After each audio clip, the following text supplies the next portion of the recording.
मनुश्री और वो दोनों आ चुके। मनुश्री पार्थ वीडियो ऑन करो बेटा। लास्ट लेक्चर क्या हुआ था? एक सेकंड, लास्ट लेक्चर क्या हुआ था पार्थ, याद है? और आप लास्ट लेक्चर में कहाँ गए थे?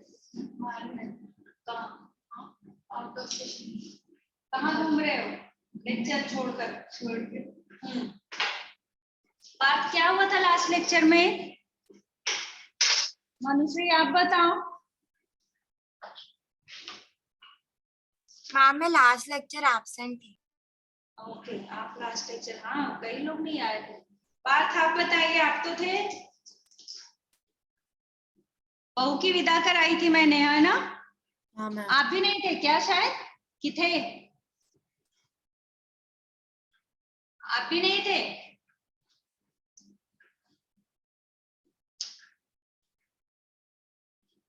मैम उसमें साहित्य सागर लिखा, लेकिन बहू की विदा तो दूसरी बुक में एकांकी संचय। हाँ, तो आपकी एकांकी संचय नहीं है क्या? एकांकी संचय है कि नहीं आपका? मैम मैं बाहर हूँ और वो मेरे घर पे ही है। क्या बेटा, आपकी आवाज नहीं आई? वो बाहर है, वो घर पे नहीं है, वो घर पे है। अच्छा, ऐसा। मैं क्या बोल रही थी, आपके पास मतलब आपको बहू की विदा यानी एकांकी संचय आपकी बुक है क्या? आपको पढ़ाया जा रहा है स्कूल में एकांकी संचय? हाँ मैम। ठीक है। मनुश्री आपके स्कूल में भी है? नहीं मैम, हमारे पास से वो साहित्य सागर वाली। साहित्य सागर की दोनों बुक है ना, मतलब गद्य और काव्य दोनों? नहीं मैम, एक ही बुक है। मैं क्या बोल रही हूँ, उसका दोनों पार्ट ना, कविता और स्टोरी दोनों ना? हाँ मैम। ये आपका? उसका दोनों पार्ट। और ये मुझे लगता है ये पार्थ और ये क्या नाम है? हाँ, अर्चित, इन दोनों का एकांकी संचय है। ठीक है, तो ये हम लोग कैसे कर सकते हैं? क्यों नहीं लाई? स्कूल में मेंटेन करने के लिए स्टैंड रखी बुक को? हाँ। क्यों बुक क्यों रखते हैं इस बुक स्कूल में? टर्म एंड होने वाला है ना। बुक्स को क्यों रखेंगे स्कूल में? टेक्स्ट बुक क्यों रखते हैं? पता नहीं, ये कोई बात नहीं, ये कोई बात नहीं हुई। टेक्स्ट बुक थोड़ी रखा जाता है बेटा। साहित्य सागर में फिर हम लोग करते हैं आज नया चैप्टर जो कि सबका है, ठीक है? क्योंकि ये आपका जो पोयम वाले हैं यानी मनुश्री का और आपका, आप लोगों का ये है साथी और गिरधर की कुंडलियां ना? अच्छा, एकांकी है तो क्या बोल रहे हो? मैंने बोला तो मुझे लगा वो दोनों बुक है हमारे। अच्छा, तुम्हारी दोनों बुक है तो सिर्फ मनुश्री की वो कविता है, बाकी सबका एकांकी संचय और साहित्य सागर है, ठीक है? तो अभी हम लोग साहित्य सागर से ये करते हैं कहानी। तो कहानी में कहाँ तक हो गया आप लोगों का? महायज्ञ का पुरस्कार तक हो गया है ना? हाँ। पार्थ, महायज्ञ का पुरस्कार हो गया है? हुआ है बेटा, आप लोग कितना कंफ्यूज करते हो। आप बताइए, एब्सेंट रहे तो बता। क्या बेटा हुआ है ना? हाँ मैम। ठीक है, महायज्ञ का पुरस्कार हो चुका है, उसके क्वेश्चन आंसर हुए हैं क्या? उसके क्वेश्चन आंसर हुए हैं? हाँ मैम, आपने लास्ट क्लास दिए थे। क्वेश्चन आंसर हो गया ना बेटा कंप्लीट? मनुश्री आप बताओ, पार्थ तो बाहर है, उनको कुछ याद नहीं आ रहा, और ये तो एब्सेंट वाले भाई साहब है, एब्सेंट मत हुआ करो। तो चलो, महायज्ञ का पुरस्कार हो गया बेटा, तो ये जो आपका सबका कॉमन है उसमें हम लोग आज करेंगे नेताजी का चश्मा, ठीक है? स्टोरी भी अच्छी है। हाँ, क्योंकि बाकी लोगों का दूसरी बुक है, और ग्रामर में कितना हो गया है? ग्रामर में मैंने काफी कुछ करा दिया है ना, लेकिन फिर भी पीछे जा रही है ग्रामर में। हाँ, स्कूल को छोड़ो, यहाँ का देखना है, स्कूल से तो पीछे ही रहेगा। हाँ, स्टोरी सुनोगे? आज हम लोग नेताजी का चश्मा करेंगे। स्टोरी सुनो। मैं पढ़ा रही हूँ, बीच में पूछूंगी तो बताना बेटा। नेताजी का चश्मा,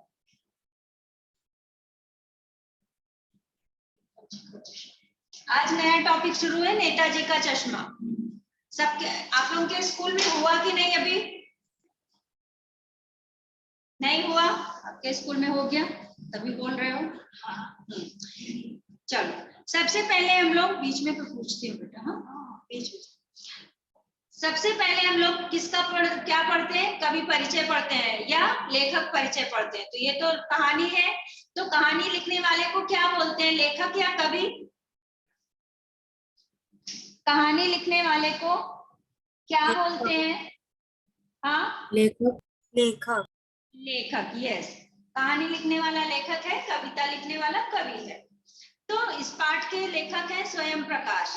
उनके बारे में देखिए, स्वयं प्रकाश का जन्म 20 जनवरी 1947। बेटा 1947 में और भी कुछ हुआ था क्या? Independence day. इंडिपेंडेंस डे हुआ था, अपना देश आजाद हुआ था ना। हाँ, तो 1947 को मध्य प्रदेश के इंदौर नामक शहर में हुआ। आजकल आप भोपाल में रहकर साहित्य सृजन कर रहे हैं, मतलब अभी भी वो कर रहे हैं। वसुधा पत्रिका के संपादन से जुड़े हैं। स्वयं प्रकाश जी एक सशक्त उपन्यासकार तथा कहानीकार हैं। आपको पता है, वैसे तो लेखक होते हैं, कहानी लिखने वाला, उपन्यास लिखने वाला, सबको लेखक बोलते हैं। लेकिन जब वो कहानी लिखता है तो कहानीकार, उपन्यास लिखता है तो उपन्यासकार, एकांकी लिखता है तो एकांकीकार, इस नाम से उसमें जाना जाता है। ठीक है, तो ये उपन्यासकार तथा कहानीकार हैं। अब तक उनके 13 कहानी संग्रह प्रकाशित हो चुके हैं। इनमें सूरज कब निकलेगा, आएंगे अच्छे दिन भी तथा आदमी जात का आदमी बहुचर्चित है। बहुचर्चित मतलब बहुत ही फेमस है। इनकी कहानियों का अनुवाद रूसी भाषा में हुआ है। उनके विनय और ईंधन उपन्यास भी अत्यंत लोकप्रिय हैं। हमसफरनामा इनके रेखा चित्रों का संकलन है।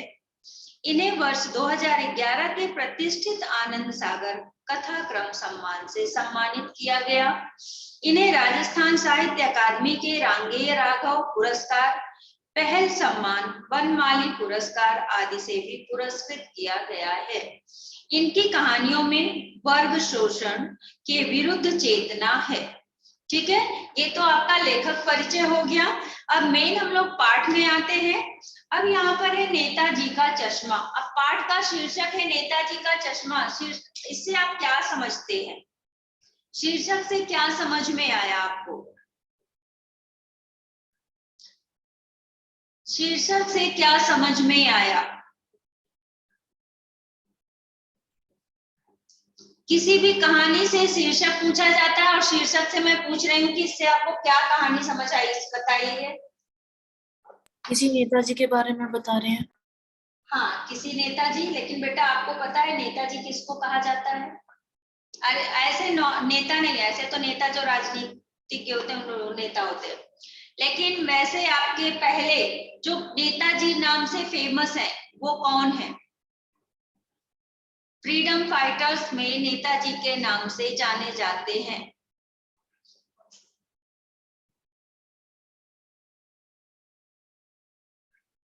नेताजी सुभाष चंद्र बोस, सुना है ना? नेताजी उन्हीं को कहते हैं ना। फ्रीडम फाइटर्स में नेताजी के नाम से कौन जाने जाते हैं? सुभाष चंद्र बोस जी को बोला जाता है, बोलते हैं ना कि नहीं? पार्थ क्या बात है बेटा, आज आप बहुत शांत हो।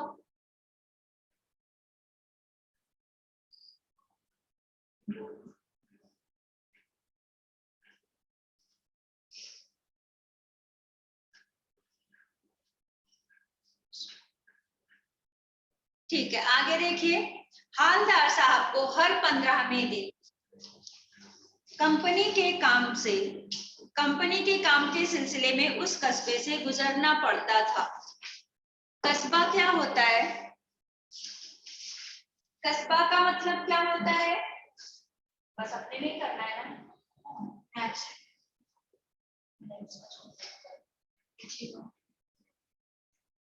क्यों बेटा? कस्बा क्या होता है?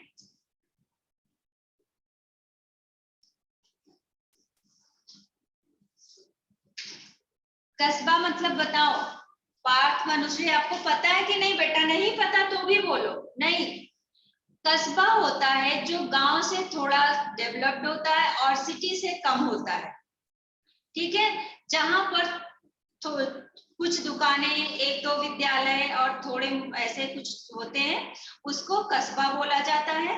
गांव होता है जहाँ की कोई सुविधा ज्यादा नहीं होती है, और शहर में तो सारी सुविधाएं होती है। तो इस तरह से हालदार साहब जो थे वो क्या करते थे, अपने काम से 15वें दिन कंपनी के काम के सिलसिले में उस कस्बे से गुजरना पड़ता था।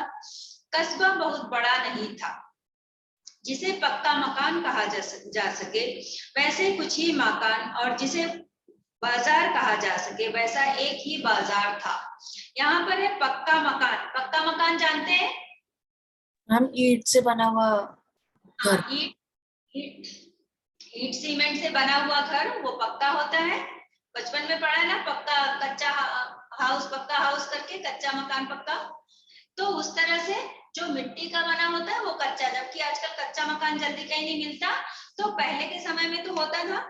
और वहां पर कस्बे में कुछ पक्के मकान भी थे। कस्बे में लड़कों का एक स्कूल, लड़कियों का एक स्कूल, ये ध्यान रखना, ये आंसर क्वेश्चन में आता है। कस्बे में लड़कों का एक स्कूल, लड़कियों का एक स्कूल, सीमेंट का एक छोटा सा कारखाना, 2 ओपन एयर सिनेमा घर और एक तो नगर पालिका भी थी। नगर पालिका जानते हैं? अब नगर पालिका का काम क्या होता है? सड़क ठीक कराना, कहीं कुछ व्यवस्था करना, कुछ टूटा फूटा है उसको सही करना, ये सब काम नगर पालिका वाले करते हैं ना। तो उसी तरह से नगर पालिका थी तो कुछ ना कुछ करती भी रहती थी। कभी कोई सड़क पक्की करवा दी, कभी कुछ पेशाब घर बनवा दिए, कभी कबूतरों की छतरी बनवा दी, तो कभी कवि सम्मेलन करवा दिया। कवि सम्मेलन पता है? कवि सम्मेलन, बहुत सारे कवि एक साथ यस, बहुत सारे कवि एक साथ इकट्ठा होकर और अपनी कविताएं जब सुनाते हैं तो उसी को कवि सम्मेलन कहा जाता है। कवि सम्मेलन करवा दिया। इसी नगर पालिका के किसी उत्साही बोर्ड या प्रशासनिक अधिकारी ने एक बार शहर के मुख्य बाजार के मुख्य चौराहे पर नेताजी सुभाष चंद्र बोस की एक संगमरमर की प्रतिमा लगवा दी। प्रतिमा मतलब मूर्ति, प्रतिमा मतलब मूर्ति लगवा दी।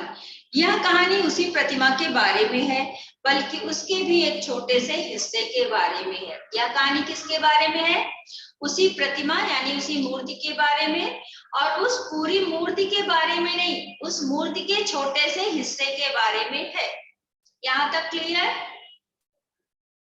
आगे देखिए, पूरी बात तो अब यहाँ पर ये जो अपने हालदार हैं ये क्या बोल रहे हैं कि पूरी बात उनको पता नहीं है, लेकिन फिर भी वो क्या सोचते हैं वो है इसमें, पूरी बात तो अब तक पता नहीं, लेकिन लगता है कि देश के अच्छे मूर्तिकारों की जानकारी नहीं होने और अच्छी मूर्ति की लागत अनुमान और उपलब्ध बजट से कहीं बहुत ज्यादा होने के कारण काफी समय ऊहापोह और चिट्ठी पत्री में बर्बाद हुआ होगा, और बोर्ड की शासनावधि समाप्त होने की घड़ियों में किसी स्थानीय कलाकार को ही अवसर देने का निर्णय किया गया होगा, और अंत में कस्बे के इकलौते हाई स्कूल के इकलौते ड्राइंग मास्टर, मान लीजिए मोतीलाल को ही यह काम सौंप दिया गया होगा, जो महीने भर में मूर्ति बनाकर पटक देने का विश्वास दिला रहे थे। इसका मतलब समझ में आया पार्थ? अब स्टार्टिंग में क्या है कि जानकार, यहाँ पर कवि ने क्या देखा, लेखक क्या देखते हैं कि उनकी बताया गया कि मूर्ति के बारे में, और मूर्ति के बारे में ही नहीं उसके छोटे से हिस्से के बारे में। अब उन्होंने देखा, लेखक ने मतलब हालदार साहब ने देखा कि वो मूर्ति जो है, मूर्ति तो बनी है लेकिन उस पर चश्मा नहीं लगा है। तो उनको क्या लगता है कि ये मूर्ति, अभी कोई चीज के लिए जैसे ऑर्डर आता है कि यहाँ पर ये चीज बनवाना है, सरकार क्या बोलती है, यहाँ पर ये चीज इतने दिन में बन जानी चाहिए, ऐसा ही होता है ना। किसी चीज के लिए टाइम दिया जाता है ना कि यहाँ पर ये इतना अमाउंट है, इतना पैसा है, इतने पैसे में यहाँ पर ये आपको बनवाना है, सरकार यही बोलती है ना। तो उसी तरह से हालदार साहब सोच रहे हैं कि जब उनको ऐसे ही मूर्ति बनवाने के लिए कहा गया होगा, तो जो बजट मिला है शायद उससे ज्यादा लगने की वजह से, या अच्छा मूर्तिकार कौन है उसकी खोज करने में काफी समय चला गया होगा। और जब शासनावधि मतलब शासन की तरफ से जो अवधि दी गई थी वो समाप्त होने के समय में स्थानीय कलाकार, जो वहां के पास के लोकल जो वहां के कलाकार थे, उन्हीं को एक मौका दिया गया होगा कि वो मूर्ति बना दे।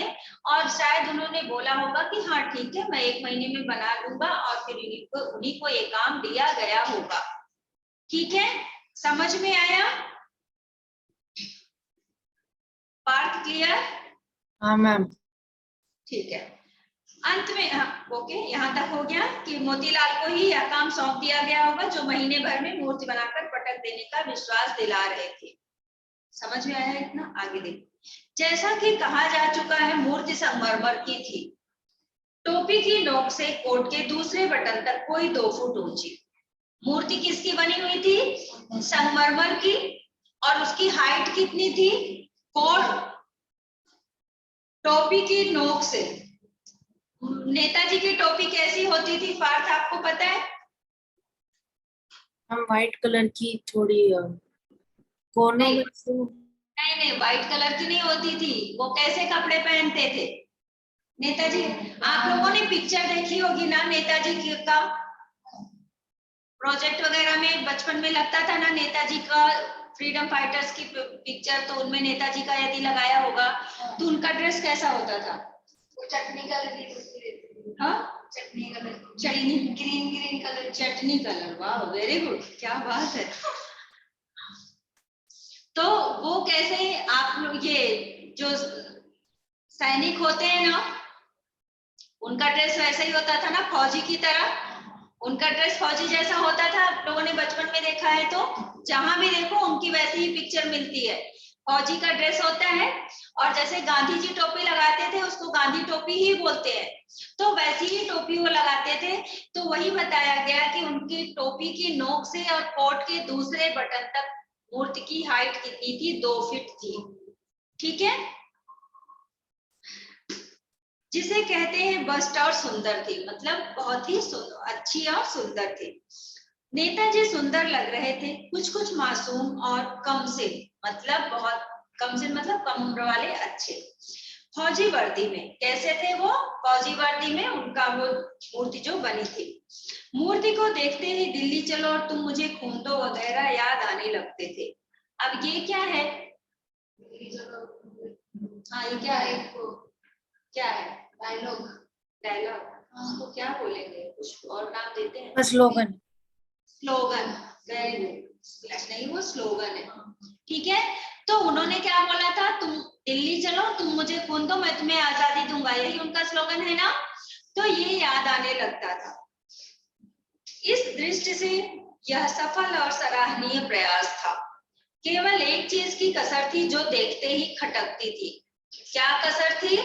कि उनकी आंखों पर चश्मा नहीं था। नेताजी की आंखों पर चश्मा नहीं था, यानी चश्मा तो था लेकिन संगमरमर का नहीं था। एक सामान्य और सचमुच के चश्मे का चौड़ा काला फ्रेम मूर्ति को पहना दिया गया था। हालदार साहब जब पहली बार इस कस्बे से गुजरे और चौराहे पर पान खाने रुके, तभी उन्होंने इसे लक्षित किया मतलब उस पर ध्यान दिया, और उनके चेहरे पर एक कौतुक भरी मुस्कान फैल गई।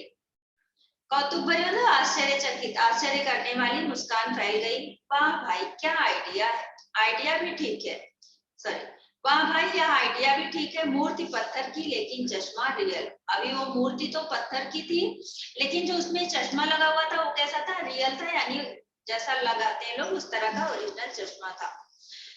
जीप कस्बा छोड़कर आगे बढ़ गई। जीप जो है, किसकी जीप? हालदार साहब की जीप कस्बा छोड़कर वो आगे बढ़ गई।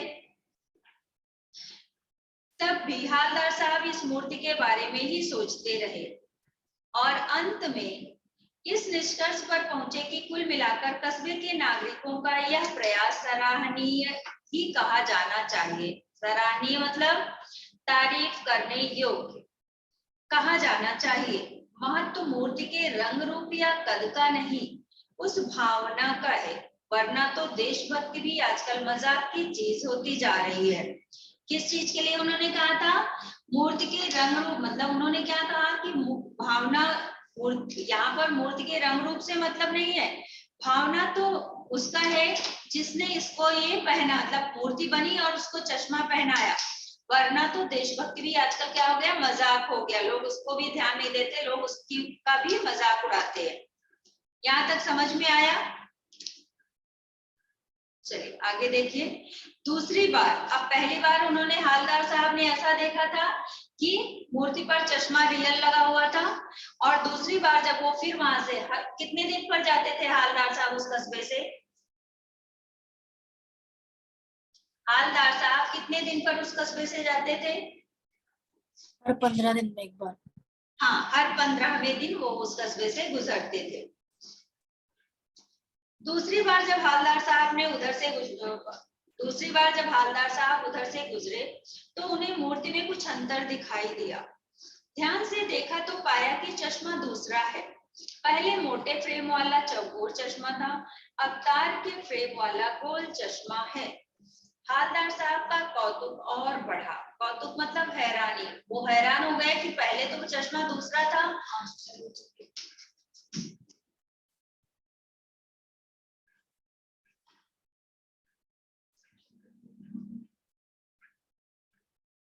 क्या करना है इसका, तो कुछ तो करते जाते हैं।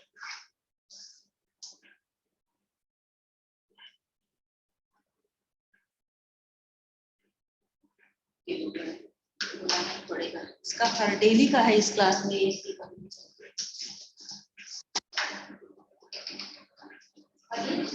उसका क्या सिस्टम होता है, बंद रहता है, इस सेक्टर में बंद रहता है।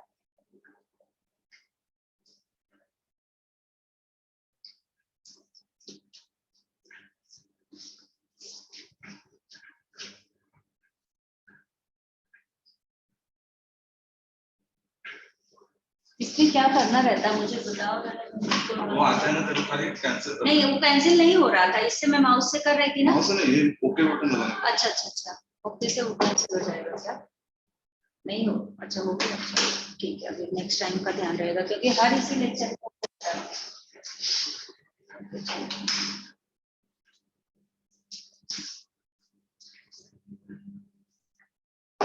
देखिए बेटा आगे। हालदार साहब का कौतुक और बढ़ा। वाह भाई क्या आइडिया है, मूर्ति कपड़े नहीं बदल सकती लेकिन चश्मा तो बदल ही सकती है। तीसरी बार फिर नया चश्मा था। हालदार साहब को आदत पड़ गई, हर बार कस्बे से गुजरते समय चौराहे पर रुकना, पान खाना और मूर्ति को ध्यान से देखना। एक बार जब कौतूहल दुर्दमनीय हो गया, 1 मिनट बेटा आप लोग को,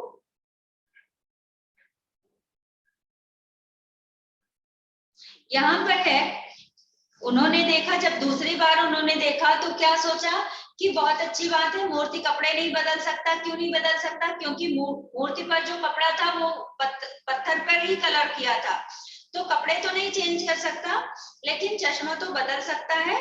उस तरह से वो बोले ठीक है, ये अच्छा है। अभी फिर वो 2 बार तो हो गया, फिर जब तीसरी बार हर 15 दिन पर आते हैं तो उन्होंने क्या देखा, हालदार साहब को आदत पड़ गई हर बार कस्बे से गुजरते समय चौराहे पर रुकना, पान खाना और मूर्ति को ध्यान से देखना। एक बार जब कौतूहल दुर्दमनीय हो गया, दुर्दमनीय मतलब जिसे दबाया ना जा सके, जिसको रोका ना जा सके, तो जब दुर्दमनीय हो उठा तो पान वाले से पूछ लिया, क्यों भाई क्या बात है, यह तुम्हारे नेताजी का चश्मा हर बार बदल कैसे जाता है? पान वाले के खुद के मुंह में पान ठुसा हुआ था। वह एक काला, मोटा और खुशमिजाज आदमी था। पान वाले के बारे में ध्यान से देख लेना, हो सकता है कभी ऐसे भी पूछा जा सकता है कि पान वाले का चरित्र चित्रण कीजिए, या फिर क्वेश्चन में भी आता है, या फिर खुशमिजाज आपका वो जो आता है ना पर्याय, क्या बोलते हैं उसको, उपसर्ग, उपसर्ग में खुश उपसर्ग लगाकर शब्द बनाइए तो उसमें भी खुशमिजाज आता है, ठीक है? तो याद रखना, खुशमिजाज आदमी था मतलब बहुत खुश रहता था वो। हालदार साहब का प्रश्न सुनकर वह आंखों ही आंखों में हंसा। उसकी तोंद थिरकी। तोंद का मतलब क्या होता है? पेट। पेट, जो निकला वाला पेट होता है ना उसको तोंद बोलते हैं। तो तोंद थिरकी, पीछे घूमकर उसने दुकान के नीचे पान थूका और अपनी लाल काली बत्ती सी दिखाकर बोला, कैप्टन चश्मे वाला करता है। क्या करता है? हालदार साहब कुछ समझ नहीं पाए। अब उसने क्या बोला कि कैप्टन चश्मे वाला करता है, तो हालदार साहब को समझ में नहीं आया। चश्मा चेंज कर देता है, पान वाले ने समझाया। तो पान वाले ने कहा कि हाल वो कैप्टन जो चश्मे वाला है वो नेताजी के चश्मे चेंज कर देता है। अभी कैसे? क्या मतलब क्यों चेंज कर देता है? हालदार साहब अब भी नहीं समझ पाए। हालदार साहब को अभी भी नहीं समझ में आया कि वो हर बार चश्मे चेंज क्यों कर देता है। अब पान माला फिर बताता है, कोई गिराक आ गया समझो। यहाँ पर है बेटा गिराक। गिराक मतलब ग्राहक, ठीक है। वो अपनी लैंग्वेज अपनी भाषा में बोल रहा है कि कोई गिराक आ गया समझो, उसको चौड़े चौखट चाहिए। चौड़े चौखट मतलब चौड़े फ्रेम चाहिए। तो कैप्टन किधर से लाएगा? तो कैप्टन कहाँ से लाए? किधर मतलब किधर से, यानी कहाँ से लाएगा? तो उसको मूर्ति वाला दे दिया, उधर दूसरा बिठा दिया, यानी उसको दूसरा लगा दिया। अब हालदार साहब को बात कुछ कुछ समझ में आई। अभी हालदार साहब को थोड़ी थोड़ी बात समझ में आ गई। एक चश्मे वाला है जिसका नाम कैप्टन है, उसे नेताजी की बगैर चश्मे वाली मूर्ति बुरी लगती है। बगैर मतलब बिना चश्मे वाली मूर्ति उसको बुरी लगती है, बल्कि आहत करती है, बल्कि उससे वो उसको चोट पहुंचती है, मतलब वो दुखी होता है, मानो चश्मे के बगैर नेताजी को असुविधा हो रही हो। यहाँ पर क्या है कि कभी भी आप देखेंगे तो नेताजी का जो भी पिक्चर जहां भी देखेंगे उसमें चश्मा लगा रहता है। तो इसीलिए उन्होंने कहा कि इस बिना चश्मे की मूर्ति उस चश्मे वाले को आहत करती है, कैप्टन को आहत करती है, इसलिए वो चश्मे लगा ही देता है। इसलिए वह अपनी छोटी सी दुकान में उपलब्ध गिने चुने फ्रेमों में से एक नेताजी की मूर्ति पर फिट कर देता है, यानी लगा देता है।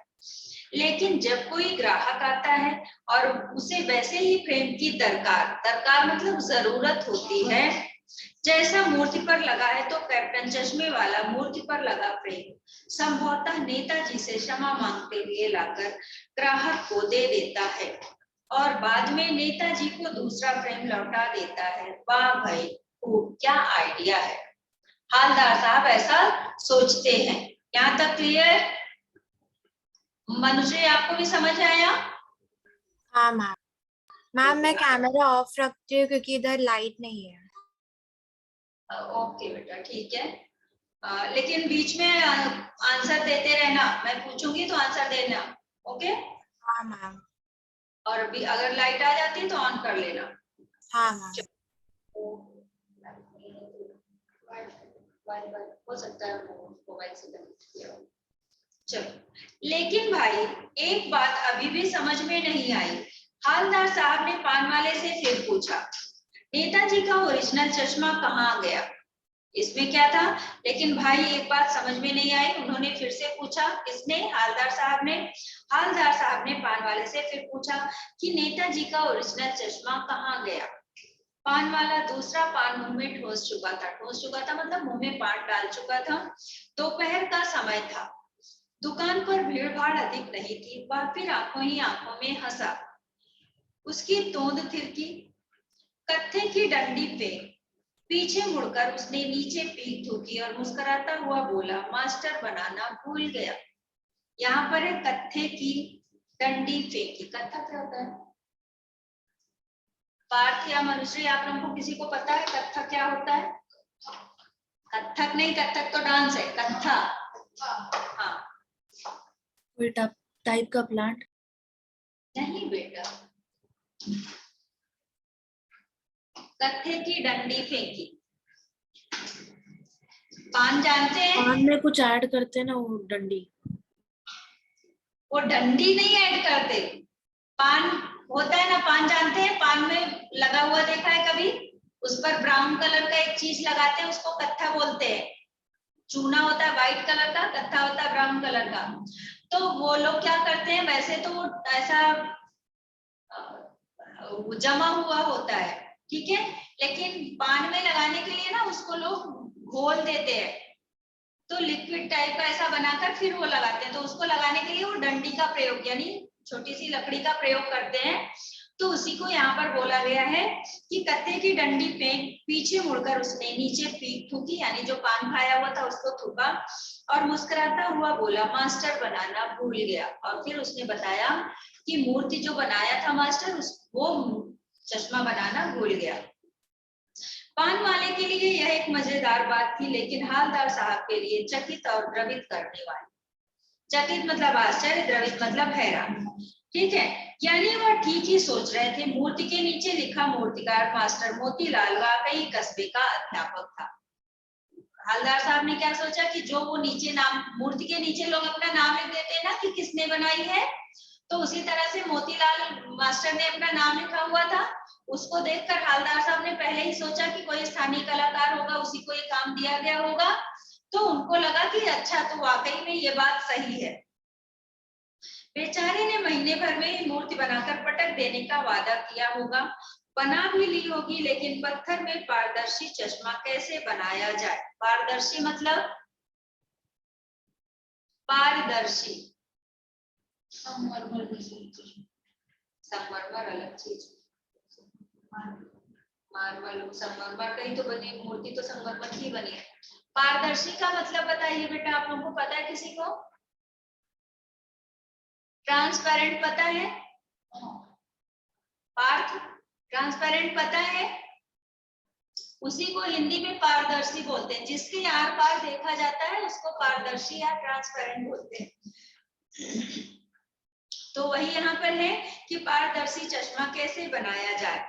कांच वाला यह तय नहीं हो कर पाया होगा, या कोशिश की होगी और असफल रहा होगा, या बनाते बनाते कुछ और बारीकी के चक्कर में चश्मा टूट गया होगा, या पत्थर का चश्मा अलग से बनाकर फिट किया होगा और वह निकल गया होगा। मतलब ये सारी बातें हालदार साहब सोचते हैं, ऐसा हुआ होगा, ऐसा हुआ होगा, वो सोचते हैं। हालदार साहब को यह सब कुछ बड़ा विचित्र और कौतुक भरा लग रहा था। कौतुक मतलब हैरानी वाला लग रहा था।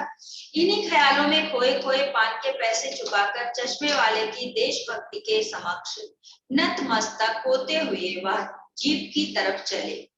फिर रुके, पीछे मुड़े और पान वाले के पास जाकर पूछा, क्या कैप्टन चश्मे वाला नेताजी का साथी है या आजाद हिंद फौज का भूतपूर्व सिपाही? अब उन्होंने क्या किया, खोए खोए पान के पैसे चुकाए और देशभक्ति के लिए नतमस्तक हुआ। किसके? वो जो चश्मे वाले की देशभक्ति है उसके लिए नतमस्तक हुए।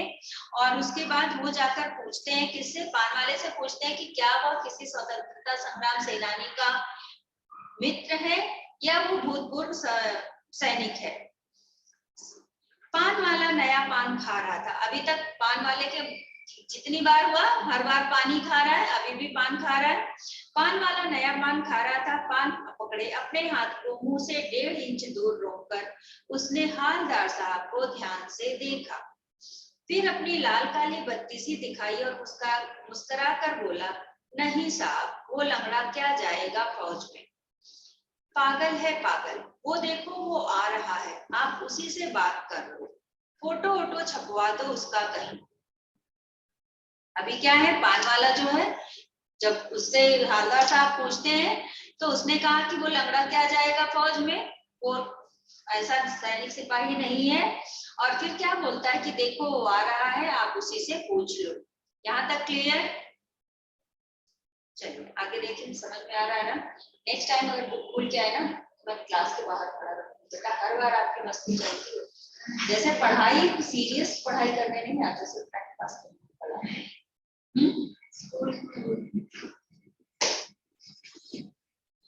हालदार साहब को पान वाले द्वारा एक देशभक्त का इस तरह मजाक उड़ाया जाना अच्छा नहीं लगा। अभी वो क्या पान वाला मजाक उड़ा रहा था ना कि वो क्या जाएगा लंगड़ा, वो तो फौज में, फोटो छपवा दो। तो इस तरह से उसका मजाक उड़ाना हालदार साहब को अच्छा नहीं लगा। मुड़कर देखा तो अवाक रह गए। अवाक रहना मतलब हैरान रह गए।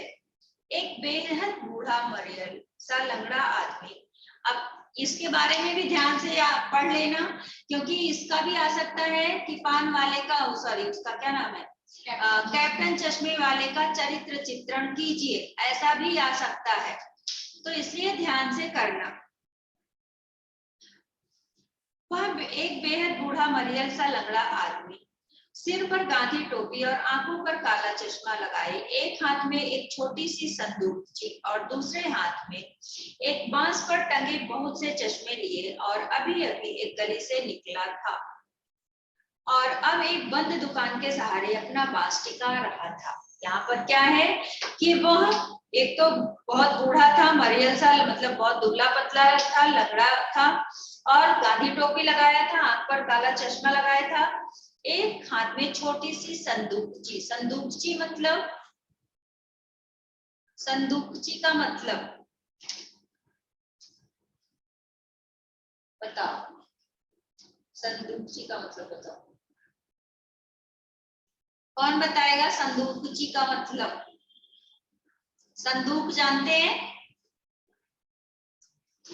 छोटा सा सामान रखने का बॉक्स ऐसा होता था, उसी को यहाँ पर संदूकची बोला है, छोटा सा, है ना। तो और यहाँ पर एक शब्द और है कि एक बांस पर टंगे बहुत से चश्मे लिए। आप लोगों ने अगर कहीं पर ऐसा जा रहे होंगे तो देखे होंगे कि रोड के किनारे लोग वो बैलून वगैरह बेचते हैं ना, देखा है बैलून बेचने वालों को? बांस के लकड़ी। हाँ, तो वो लोग भी ऐसे बांस का रहता है, उस पर ऐसे बैलून है, चश्मा है, बच्चों के खिलौने अलग अलग टाइप के ऐसे छोटे छोटे वो लोग बेचते हैं। तो उसी तरह से वो बांस का था और उस पर वो चश्मा टांगे हुए घूम रहा था, गली गली में घूमकर बेच रहा था, और फिर बाद में वो एक दुकान के सहारे उसको टिका रहा था।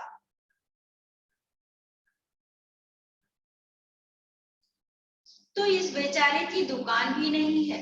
ऐसा जब उसको ये इन्होंने देखा, किसने देखा? हालदार साहब ने देखा कि वो अपना बांस का वो किसी दुकान के सहारे टिका रहा है, तो उनको लगा अच्छा तो इसकी दुकान भी नहीं है।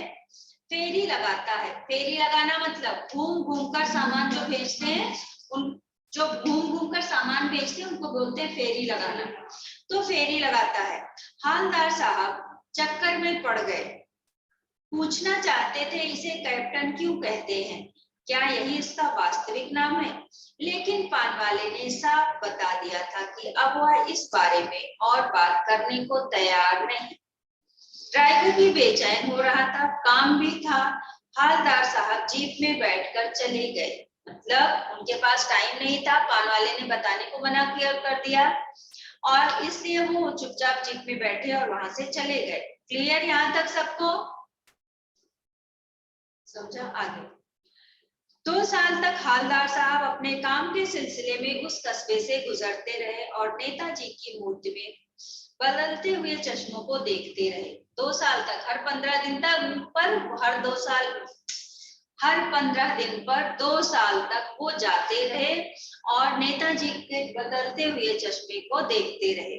1 महीने में 2 बार, 1 महीने में 2 बार नेताजी की मूर्ति में बदलते हुए चश्मे को देखते रहे। कभी गोल चश्मा होता तो कभी चौकोर, कभी लाल, कभी काला, कभी धूप का चश्मा, कभी बड़े कांचों वाला गोगो चश्मा, पर कोई ना कोई चश्मा होता जरूर। उस धूल भरी यात्रा में हालदार साहब को कौतुक और प्रफुल्लता के कुछ क्षण देने के लिए, यहाँ पर एक शब्द है धूल भरी यात्रा, मतलब क्या है इसका? कच्चे रोड से जाना। क्या बेटा?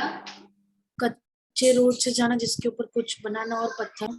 हाँ, यस यस, वो कस्बा था तो वहाँ रोड तो बनी नहीं थी, तो ऐसी जगह पर जाने से धूल उड़ती है ना, तो इसीलिए उसको डस्ट उड़ती है ना गाड़ी से जाने पर, तो इसीलिए उसको बोला गया धूल भरी।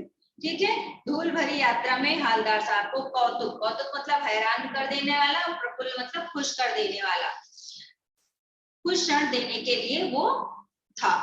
ठीक है, आगे फिर एक बार ऐसा हुआ कि मूर्ति के चेहरे पर कोई भी कैसा भी चश्मा नहीं था।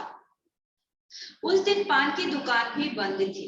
चौराहे की अधिकांश दुकानें बंद थी। अधिकांश मतलब ज्यादातर दुकानें बंद थी। अगली बार भी मूर्ति की आंखों पर चश्मा नहीं था। उसके बाद भी जब हालदार साहब गए तो भी मूर्ति की आंखों पर चश्मा नहीं था। हालदार साहब ने पान खाया और धीरे से पान वाले से पूछा, क्यों भाई, क्या बात है, आज तुम्हारे नेताजी की आंखों पर चश्मा नहीं है। पान वाला उदास हो गया। उसने पीछे मुड़कर मुंह का पान नीचे थूका और सिर झुकाकर अपनी धोती के सिरे से आंखें पोंछता हुआ, धोती के सिरे मतलब धोती का सिरा क्या होता है बेटा?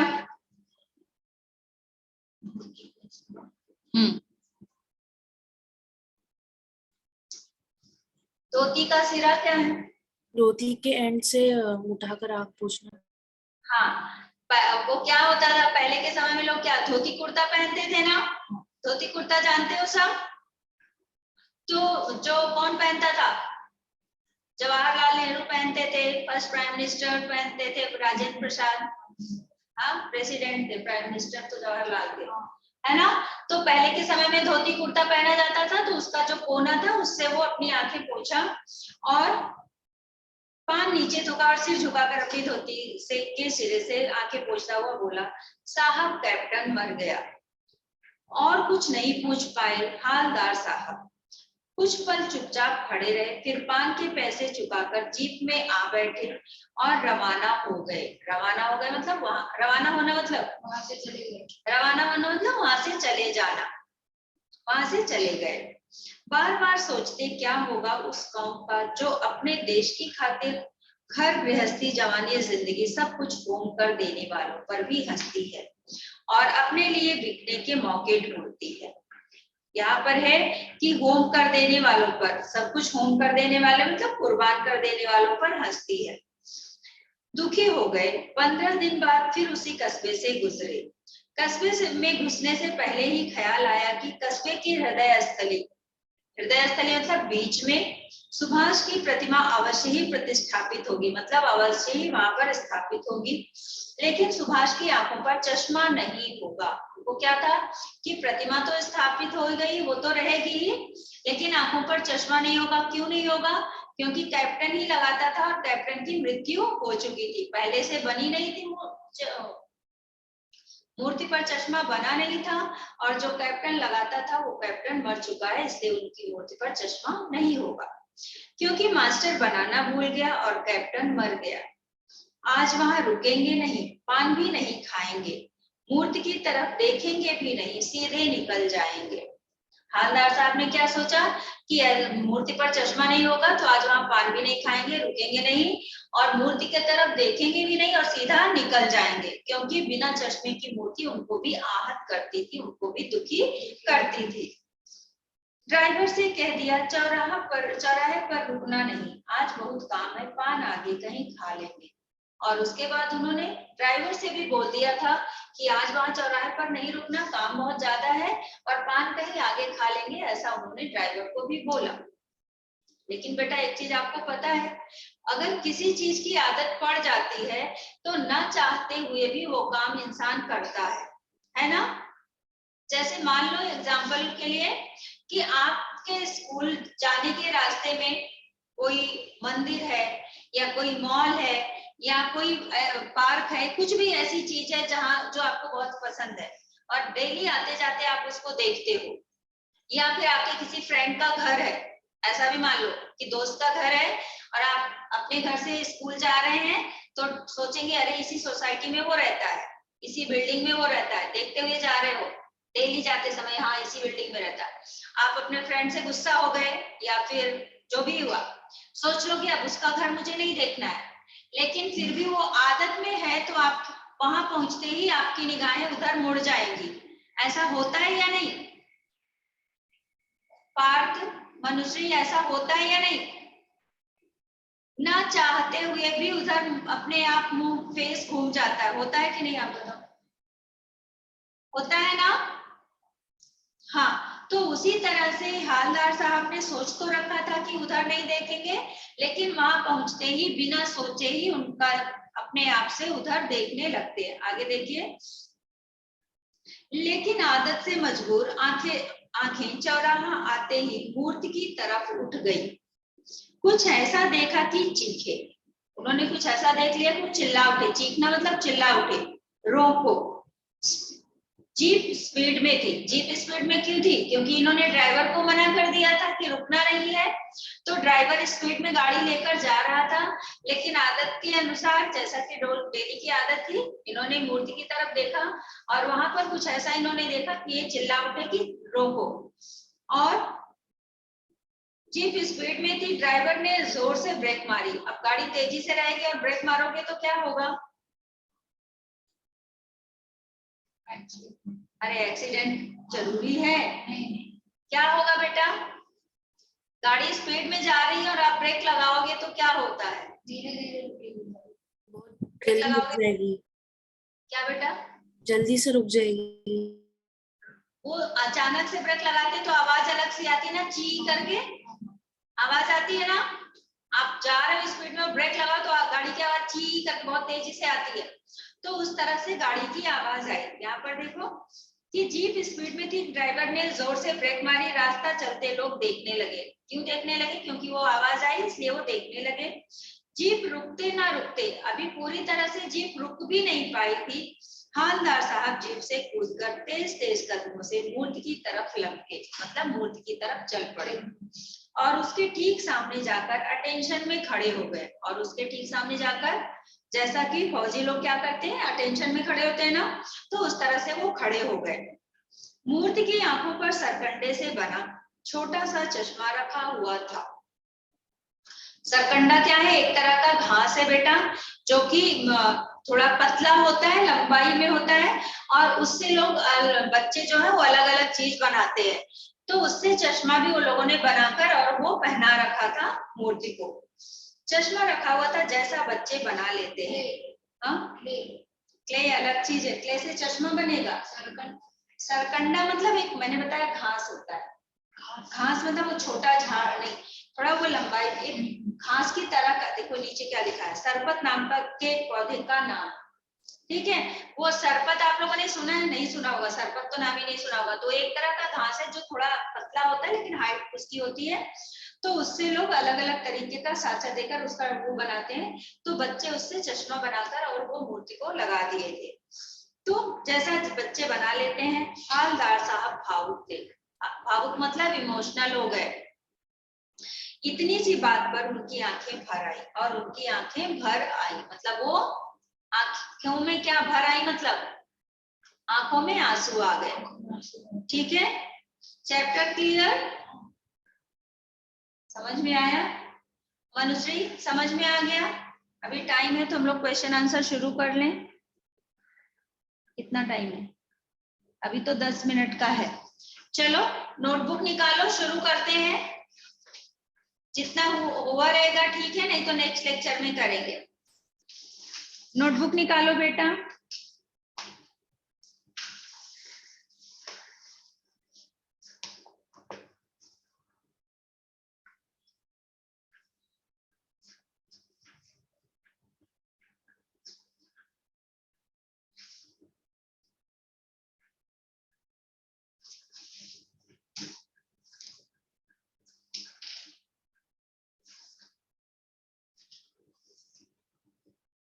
हालदार साहब को मत बता देंगे। हालदार साहब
हालदार साहब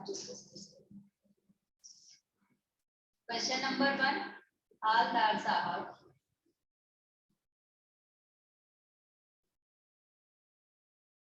जिस कस्बे से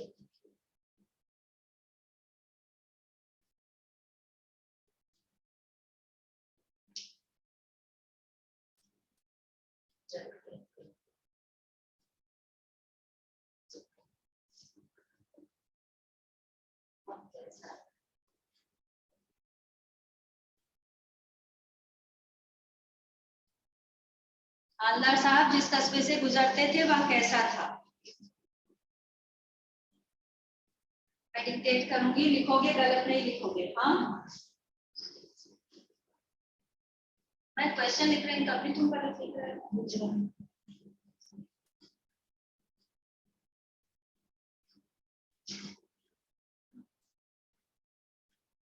क्वेश्चन हो गया बेटा सबका?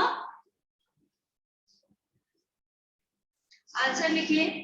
जिस कस्बे से हालदार साहब, जिस कस्बे से हालदार साहब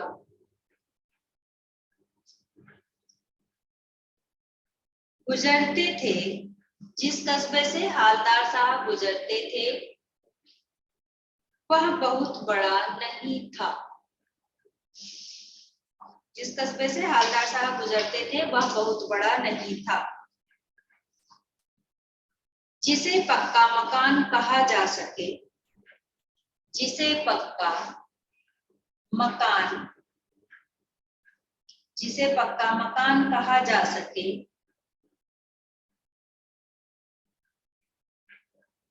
वैसे कुछ ही मकान, जिसे पक्का मकान कहा जा सके वैसे कुछ ही मकान, और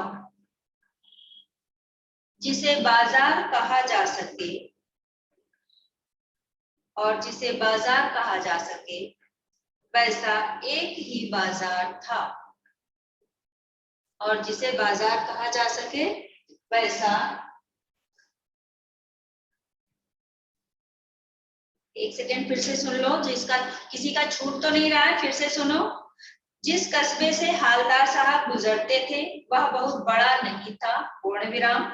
जिसे पक्का मकान कहा जा सके वैसे कुछ ही मकान, और जिसे बाजार कहा जा सके वैसा एक ही बाजार था, पूर्ण विराम। कस्बे में, आगे, कस्बे में एक स्कूल लड़कों का, कस्बे में एक स्कूल लड़कों का और दूसरा स्कूल लड़कियों का, कस्बे में एक स्कूल लड़कों का और दूसरा स्कूल लड़कियों का, कॉमा, सीमेंट का एक छोटा सा कारखाना, सीमेंट का एक छोटा सा कारखाना, कॉमा, दो ओपन एयर सिनेमा घर, दो ओपन एयर सिनेमा घर और एक नगर पालिका थी, और एक नगर पालिका थी,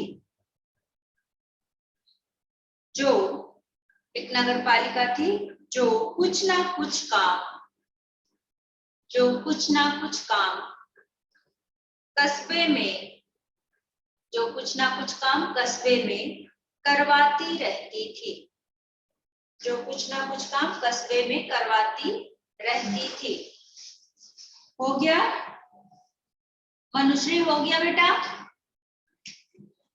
ठीक है, आपके पास वॉल्यूम है ना मनुश्री? इसका बाकी का तीनों क्वेश्चन बेटा कर लेना, ठीक है? होमवर्क में सिर्फ इतना ही मैं दे रही हूँ कि यही 3 प्रश्न आपके लिए भी, आज मैं चेक नहीं करूंगी, ठीक है? आप जो गलत किए हो ना, आपके पास वॉल्यूम है, उसमें से करेक्ट करना और बाकी के तीनों प्रश्न कंप्लीट करके ले आना। नेक्स्ट लेक्चर में वो पूरा आपका चेक करूंगी, ठीक है मनुश्री? होमवर्क में बेटा इसके 3 क्वेश्चंस जो बचे हुए हैं वो आपको करना रहेगा, और नेक्स्ट लेक्चर इसका मैं और लिखाऊंगी, फिर आगे का जो रहेगा वो हम लोग देखते हैं। ओके, एक दिन के लिए मुझे देखना पड़ेगा कि मनुश्री का मुझे एक्स्ट्रा अलग से लेक्चर लेना पड़ेगा, जब आपका सिर्फ मैं आपकी कविताएं करा सकूं। साखी और गिरधर की कुंडलियां ये सब मुझे कराना रहेगा, बाकी आप तीन का एक है। इसका टेस्ट है यहाँ पर कौन कौन सा चलता है? मनुश्री, तो कल आपका ये यहाँ पर टेस्ट है, तो वो पोर्शन मैम मैं कल नहीं आ सकती, मेरा मंडे से एग्जाम चालू है ना, तो मेरे कल एक्स्ट्रा जो मैथ्स और साइंस के एक्स्ट्रा क्लासेस है। ओके, तो ठीक है, बाद में दोगी तब तक मैं करा दूंगी। मेरा था कि कल जो टेस्ट होगा शायद उसमें ये आपका गिरधर की कुंडलियां और साखी आ रही है, तो आपके स्कूल में हुआ है तो आप टेस्ट दे सकते हो, ऐसा मैं बोलने वाली थी, लेकिन नहीं दे रहे हो तो कोई बात नहीं, बाद में मैं आपको करा दूंगी, ठीक है, चलेगा। ओके बेटा, अभी टाइम नहीं हुआ ना, हो गया, ठीक है बेटा, चलो मिलते हैं नेक्स्ट लेक्चर, फिर इसको कंटिन्यू करेंगे, और जितना होमवर्क दिया वो कर लेना, ठीक है। हाँ वही करना, कल के टेस्ट में तुम दो ना, तुम्हें क्या करना है, तुम्हारा गिरधर कहाँ है? तुमको